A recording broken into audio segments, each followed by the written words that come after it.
This is a walkthrough of the Full Text Review, or FTR interface. You'll notice that it's a little different than the transcription interface. It's divided into three main sections. Over here we have the entire job broken up line by line. In the middle we have the video controls, and the edit box where we'll make all of our changes.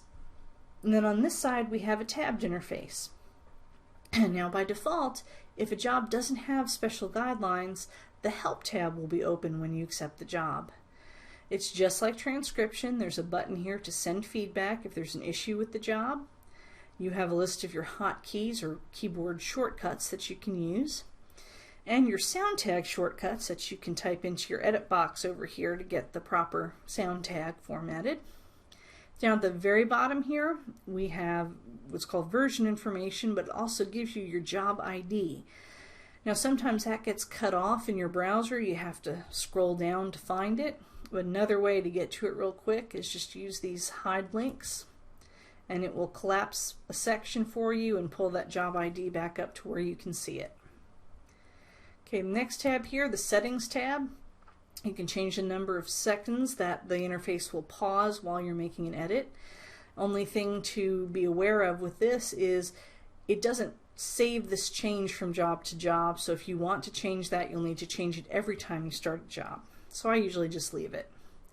Now your stats tab, exactly the same as it was on transcription. It shows you number of jobs you've done, your average QC score, statistics for a couple weeks running.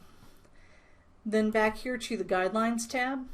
Now we only have a standard guidelines link right here, but if this job had special guidelines, we would see another button right here for the special guidelines. And that's also when something pops up at the beginning of a job, sometimes we click and don't really pay attention to it. Here's where you can go to find that, and click on it, it'll open that pop-up again so you can read it again if you need to. And another thing that you can do here is check if the customer has left any specific instructions. Sometimes they'll leave the correct spelling of a name, a specific way that they would like their product or their company name formatted, things like that. So I like to come over and look at that. Now here we have a note for timing workers, but since we're not doing timing right now, we don't have to worry about that. Okay, the final thing interface-wise I wanted to show you before we get into editing is these little tools and icons up here. Now, if you click on this, you'll see that you have timestamps, speaker changes, and clear all. By default, speaker changes is already selected, and what that means is it's showing you the double chevrons over here on this side of the file. Now, it's also showing you speaker changes as these red speaker icons on the other side of the line, but because it's chosen by default, I usually don't take it off. I just leave it on there. Another thing that you can choose to show are timestamps, and the timestamps will just show you when the system thinks that a line in the file is starting and stopping. And that becomes useful when you get into longer files and the timing is really messed up. But most of the time for FTR, you can just leave that hidden. So the next little item here is the filter. The filter kind of acts like a search, but unlike the search that's built into your browser, it also isolates the lines that the results are in. In other words, if I want to see every line in this job, let's just choose dreams as an example. If I want to see every line that contains the word dreams, I type in dreams, and it shows me only the lines that contain dreams.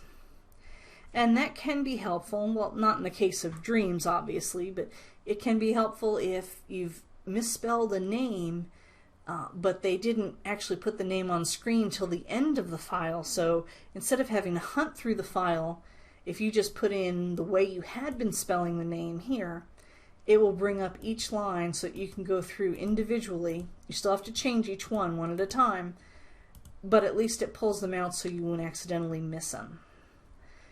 When you're done with that, if you hit the X, it removes the filter and you go back to seeing every line in the job. And then finally, the jump to.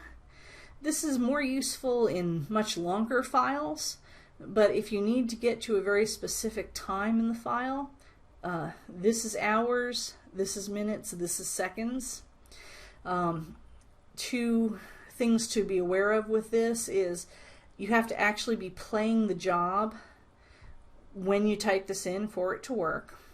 And secondly, it will take you to the beginning of the nearest line to that timestamp. So, if you just type in it, like 5 minutes into the job, it will take you to whatever the closest timestamp is to 5 minutes. All right, and that is the basics of the interface itself.